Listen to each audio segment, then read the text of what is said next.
Today we will talk about Unity assets that every project should have. Maybe not every, but I think that these assets will make your life easier. And first thing first, we will talk about the agenda of my presentation. I will tell you something about me. Then we will talk about worth mentions, because 10 assets, it's not enough to include all great assets that can make your development cycles more efficient. Then I will tell you about 3 not universal but very great assets that can be used in your game if there are some conditions mentioned. And then we will talk about incredible, or how I like to call them, the magnificent 7 of assets that I think every project can use and can benefit from using it. Okay, what about me? I'm working in Unity like 4+ years as Unity developer in different companies in Ukraine. I work nowadays. I work on Keiki. It's part of Genesis ecosystem, and we create products for children. Before that, I was working in a company that was creating clone of Minecraft. So I work both in 2D and 3D and have some information to share without you. And for last 5 years, I work as lecturer in top universities of Ukraine and develop my course on Unity development.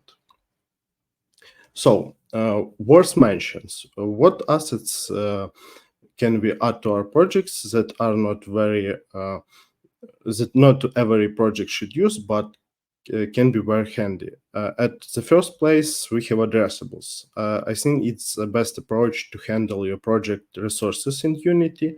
By using addressables in our projects, we were able to reduce size of downloaded content by 400 megabytes from the get-go, because addressables allow for very efficient management of duplicates in your project. Additionally, by using addressables, we were able to easily switch out our prefabs for screens or game objects without having to release new versions of application. We simply download a new version of a prefab from our remote project remote file system. We use Amazon S3 for it, and end user will get a new experiences without releasing game. And second place goes to Cinemachine, one of the best free camera controllers that you can find on internet. My students, even without much experience, were able to create cinematic sequences in a matter of hours using nothing but Cinemachine. And nowadays, when I create in some controller for 3D or 2D game, I don't write my own camera controllers because it can be very handy and it can take a lot of time, and I simply use Cinemachine. Third place is Astar Pathfinding, is great analog of NavMesh with extended functionality. And most importantly, it supports 2D, because if you try to create NavMesh for 2D, you know how trouble it is. At the first place, I think by the name of this asset, you could tell what it do. It handles all saving that you can do in your project. It lets you save almost anything with ease across different platforms, along with features such as encryption, compression, cloud storage, spreadsheets, backups, and much more. And it's maybe it's a little bit pricey. It's $69, but I think it's worth it. At the fifth place, we have assets that make your game feel better, and name subscribe it.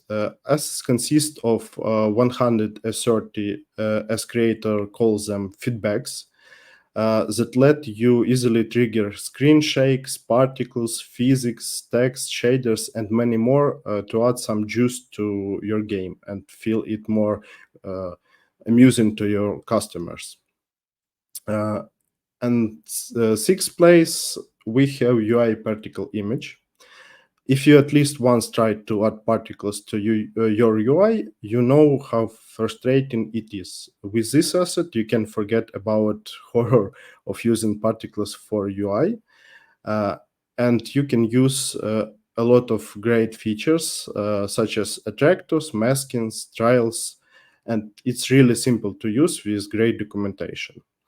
At seventh place is asset for those who work in 3D, and it applies physics to characters' bonds or joints with a simple setup. Eighth place, it's a simple asset that name does everything that it is name. It's a simple third-person controller, the best controller that I saw on internet, so you can use it for get-go. Ninth place, it's little asset that allows you to infinitely fracture, demolish, slice your 3D objects both at runtime and in editor. And at 10th place, it's not polished enough, but very interesting assets that will allow you to change your scripts without recompiling. So you can change some part of your script in editor, and it will work in play mode and edit mode, and even on device if you have like some remote connection to your device. Okay, and now we will talk about 10 best assets, and starting from 10th place, it's Meshbaker. I think that it is an essential tool for optimizing at 3D projects. It becomes even more crucial if you don't have experienced full-time 3D artists ready to help at any moment. Working with models from stock or freelancers often leads to an excessive amount of unnecessary materials and submeshes. You insert one of such model into your project and the draft calls are skyrockets. And Meshbaker completely takes off the optimization process. Here you can see some stats about this asset. It starts from Unity Asset Store, price about $79, and you can see that it's very liked and have a high reviews for customers. And here you can see some glimpses of what Meshbaker can do for your project. I used this asset when I was working on Minecraft clone. At that time, I just started my career as Unity developer, but this asset was one of the simplest to use because of its detailed documentation and really friendly creators. And we have a lot of use cases in our project, and it helped us to save time and money, not proportionally to its costs. And now you can look at results of using Meshbaker. This example provided by its developers, and maybe it's a little bit perfect, but it gives you example of what to expect from this asset. If you don't have full-time 3D artists, then this asset is for you. The overall theme of most assets on this list is to fix one of Unity's shortcomings. And Amplify Shader Editor is what shader graph should have been if Unity had put in more effort. When I was working on Minecraft clone, we had a Unity developer on our team who focused exclusively on writing shaders. I can't even imagine how much money and time this asset could have saved us if we had known about it. Don't repeat our mistake, and even if you think that $80 is too high of a price, buy it if you actively use shaders in your projects. And here you can see some features the Amplify Shader Editor provides you with. Also, developers of Amplify Shader Editor created their own Wikipedia dedicated to their assets. There you can find every glimpse of information that you need about this asset. Oh, sorry, here I can see that it's titled Mesh Baker, but it's Amplify Shader Editor. And here you can see some features and some examples that Amplified Shader Editor provides you from the get-go. You can create all of these effects without any additional setup, but using pre-created shaders that go on with Shader Editor. Okay, and now I want to talk about Spine. At my own experience, this is the best thing that happened to the animation in Unity. Are you still using frame-by-frame animation in your project, or you are tired of constantly changing Unity tools for working with skeletal animation? Then Spine is made for you. This isn't from asset from Unity Asset Store, but it is the best tool available for working with 2D characters animation in Unity. It's free for Unity. You can download Spine from official site of Spine. Costs lays on animators who work with Spine. And because Spine is comparable, have compatibility with other game engines like Unreal Engine or Godot, it's really widely used. And Spine works on the principle of skeletal animation. The character is cut to parts, and animation is created by changing the state of individual parts of objects. That means that set of 10, 20 animations can fit to 1024 on 1024 pixel atlas, a TXT file, and a JSON file. And here you can see that in our project, we have 378 animations, almost 100 characters, and all animation files in our project is only 25 megabytes. Now think about how much space files for 20 states of on frame-by-frame animation would occur in your projects. Also, what is really amusing in Spine is that you can fully avoid working with Unity Animator and animation clips. Personally, I hate Unity workflow with animation. It's hard to create animation event. It's hard to get information about end of animation clip, and Spine override it's all with their own functionality. They created a whole list of serialization attributes that give you access to their animation clips, animation skins, animation events without need of use serialized strings in your inspector, because from my experience, strings is one of the worst thing that you can do in inspector, because they're changing rapidly. Someone fixing some bugs and change to 1 or 2 characters and your animation doesn't work. Also, it's amusing how it's simple to work with information about end of animation clip, end of animation state.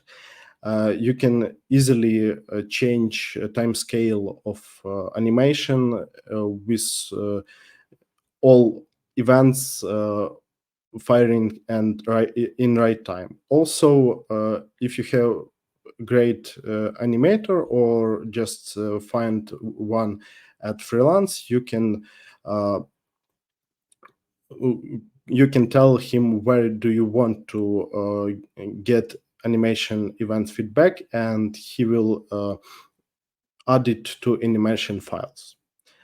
And here you can see some examples of spine animations that we use in our project.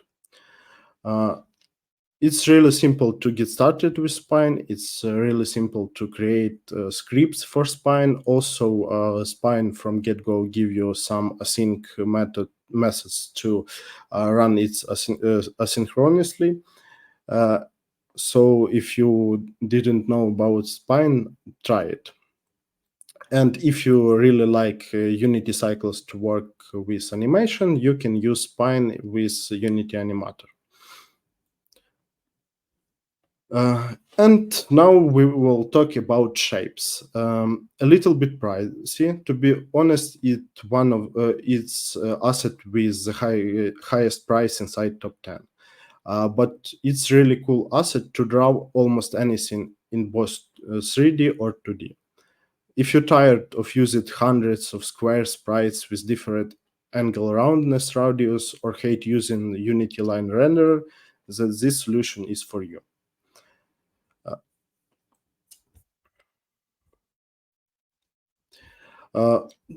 Three main things that I love about shapes: it's high productivity, open code, and high quality of driving on the screen. And here are some core features that can make you want to buy this asset.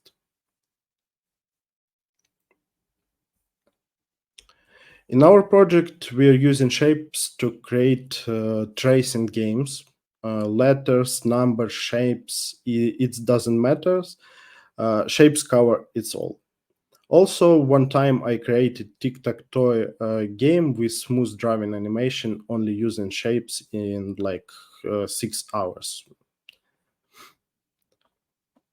Let's go to the next one. And I'll be honest, I cheated a little bit because at sixth place I have Firebase. It's not a single asset, but a bunch of solution for your project that will allow you to reach new heights.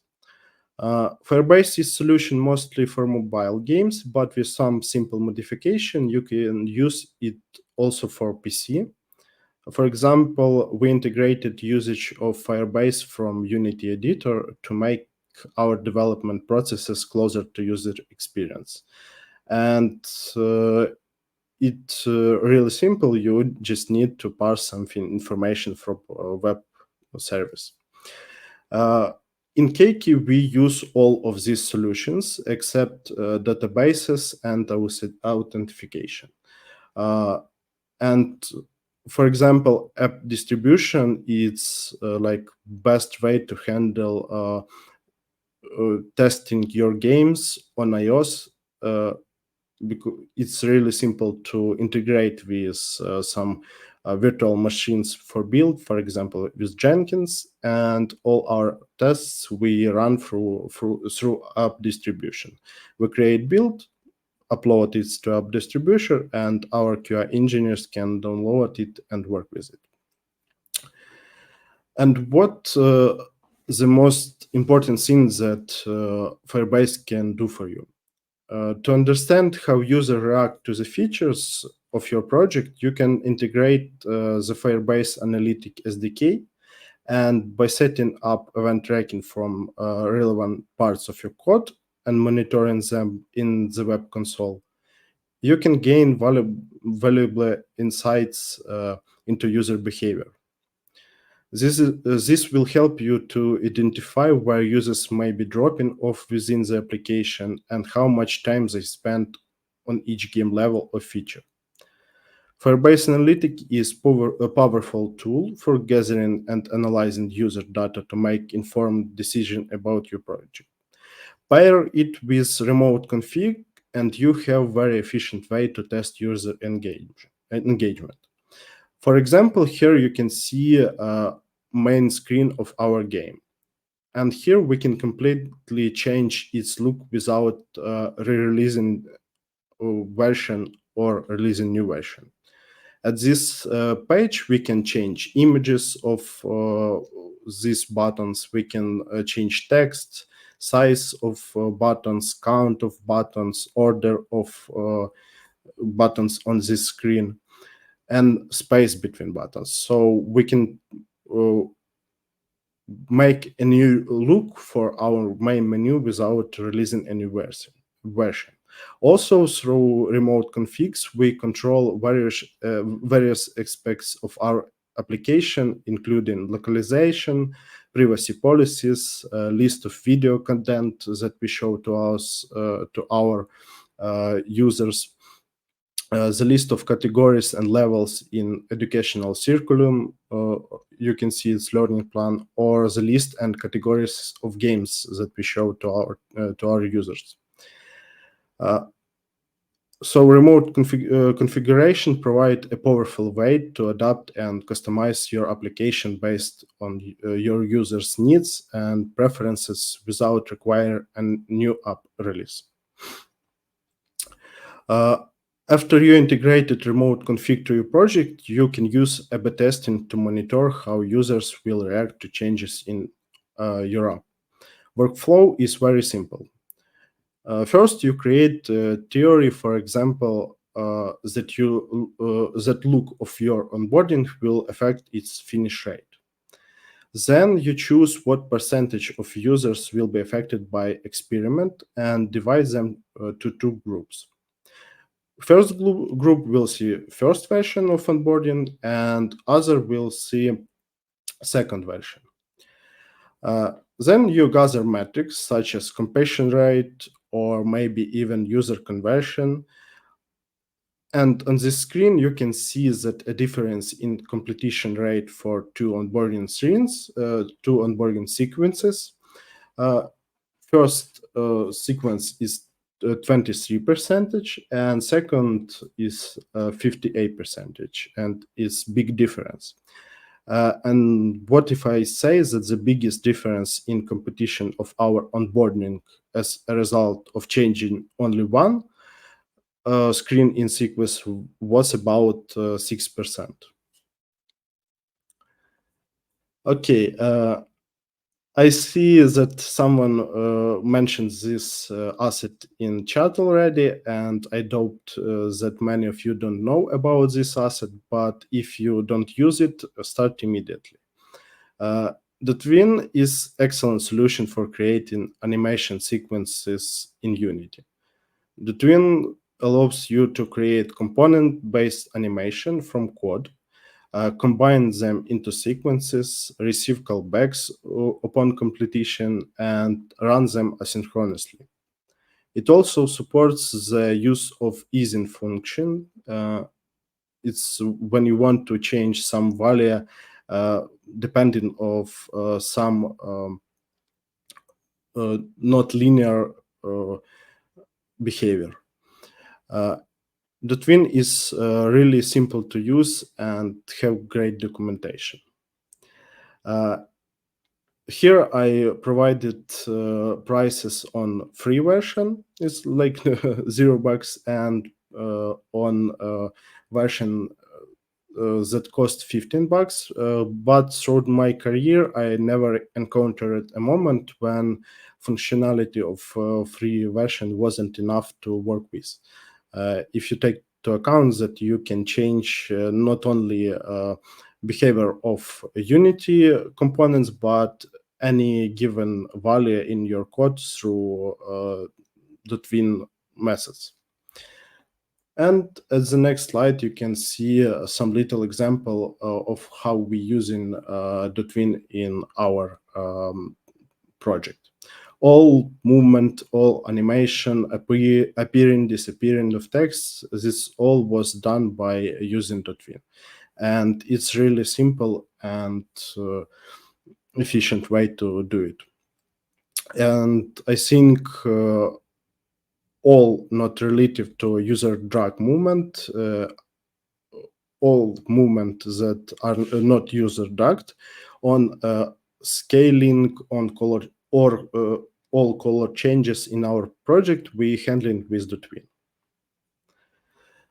And even physics-based movement can be handled by DOTween. Here you can see my educational project that I was developing for my students.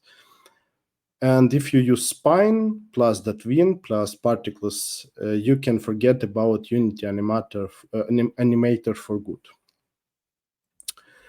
Next, we have assets with really simple but very important purpose. The paid and free version of this asset are very important for structuring any project. I believe you encountered files that have been sitting in your project since its creation. They seem unused, but you're still hesitant to delete them. And these two assets will provide you with a full list of dependencies for every file, even if they integrated into an addressable system. And it's really simple assets. They do what they told to do. They just show you dependencies in which files used images, dependencies between prefabs, audio files, you name it. Dependency Hunter or Finder will find it. And at the second place is asset about what I think some people in chat mentioned it too.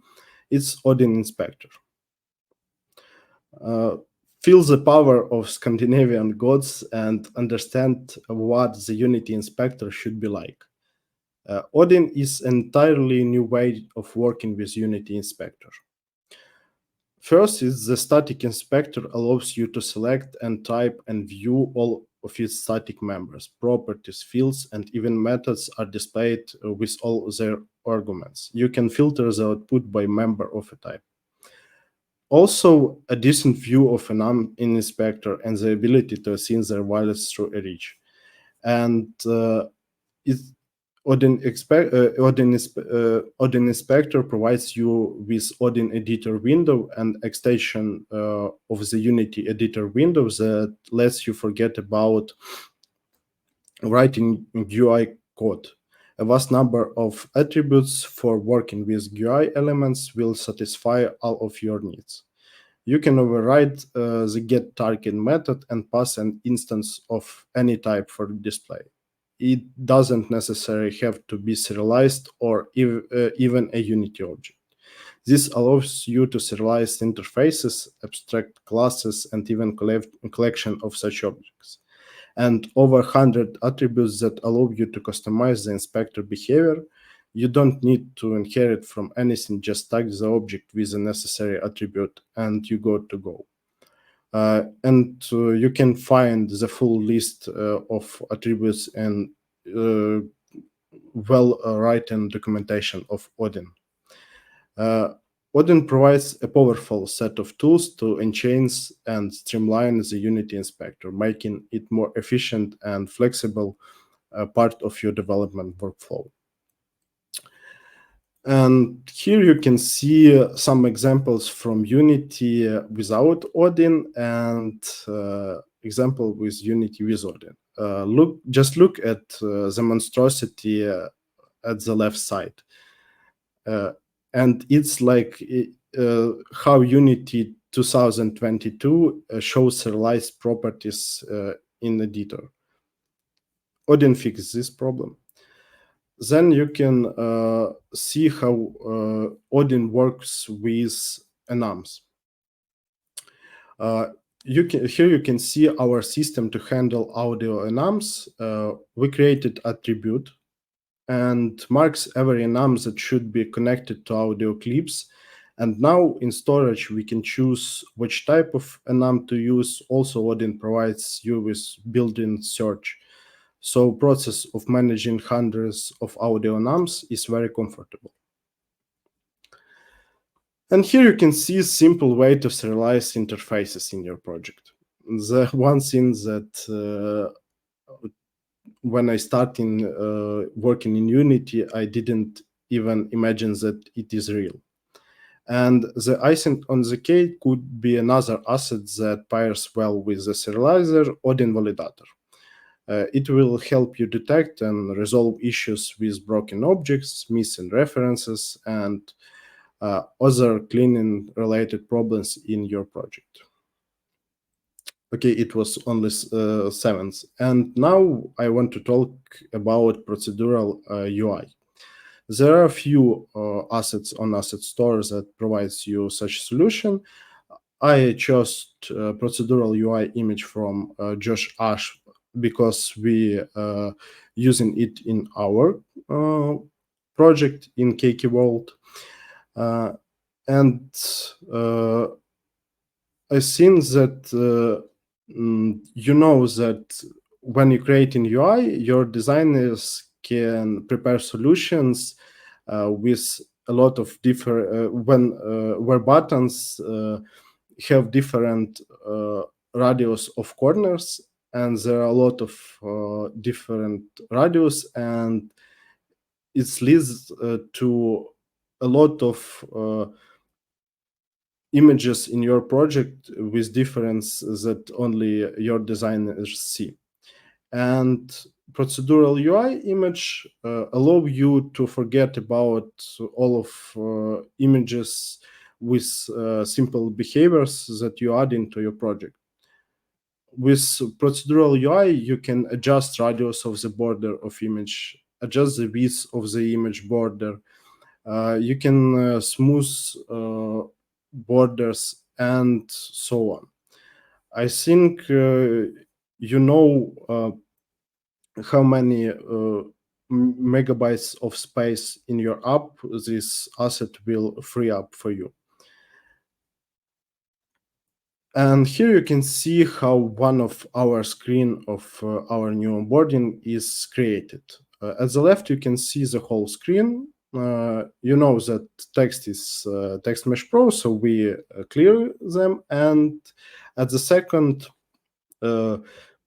screen, you can see the only new graphics that I added to project when creating this screen. All graphics that are placed on third and fourth screens is created with Unity procedural image. It's really light on draw calls and a really efficient way to create a new UI in your project. And last but not least is the most important asset that you can add to your project, in my opinion. Because if use of previous assets might be a matter of debate, this particular assets or its equivalent should be a must-have in every project. It's incredibly simple, a debug window for building on a device. If you develop for platforms like standalone, iOS, Android, Windows Store, WebGL, or Web Player, and you're not using something similar, I feel for you and strongly recommend to installing the asset as soon as possible. This asset should be first thing you add to your project after creating it. So what can it do? Display Unity logs in a custom UI on the device with filtering, clearing, and copying capabilities. Get a full stack trace of errors on device, track project initialization, the order of resource loading, and everything you can log without entering the editor. This will help you gain valuable insights into your project's runtime behavior and quickly identify and resolve issues on the target device. Building profiler for monitoring device resources will help you find problem on device. It comes really handy if you talk about devices with limited resources, such mobile phones or some old phones like Huawei that was released 4 years ago, and you want for your game to run smoothly on it. You just use built-in profiler and you can find place where your game is logs out. Built-in reporter. It's allow you to send logs via email, or if in our case, one of the wizards of my team implemented debugger integration with Jira, and now our testers can create bugs with logs in just 2 clicks. This kind of integration streamlines the bug reporting process and makes it easier to track and address issues in your project.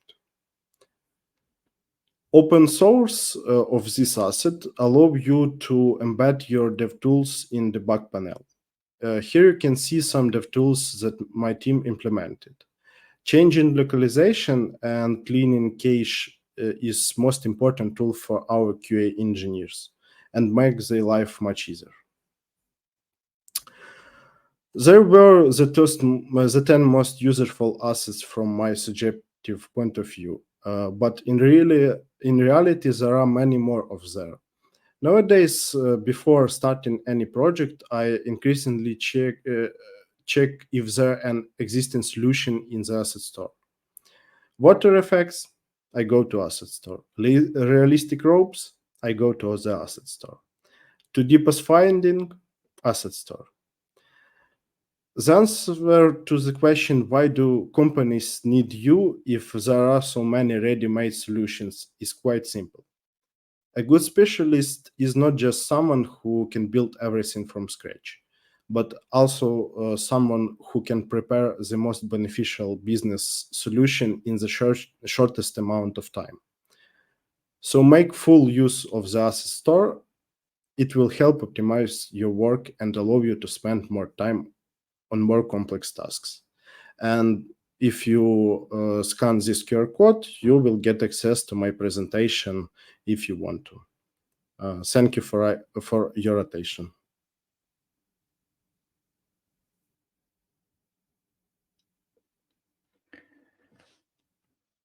Yeah, thank you very much for that. That's a fascinating look at the different kinds of assets you can get for Unity there. There's a lot of great value you can get for those things there. Some really cool stuff. Yeah, thank you very much. Yeah, I'm not sure you hear me. I have some mic issues. Yeah, you're coming through. Yeah. Clear. Thank you. Yeah. I hear you well. Yeah, actually, it was an interesting discussion in the chat that people were discussing various assets, like which they prefer, which they installed first. We see many great names in the chat. And also there was a very interesting discussion about which ways to consume the assets that people do prefer, like either it's UPM or asset store. What's your opinion on that? What do you prefer? So like, what's your preferred way? First, I go to asset store, I find asset there, and then I download from UPM. So it's UPM like also. Yeah. Asset store I use only for searching and reading about asset because it's more clear way. But loading to Unity is only UPM because it's simpler to delete if it not suits you, and to work to update asset in the future. Oh, okay. I mean, I guess that's a good question. You know, simple to delete. How do you decide what package is a good one for you to take or not? You know, how do you evaluate these? Nowadays, when we preparing for doing some task, we have our meeting and we put some time to investigation where there is ready solutions that we can use in our project. For example, last solution that we was searching is Figma converter for Unity.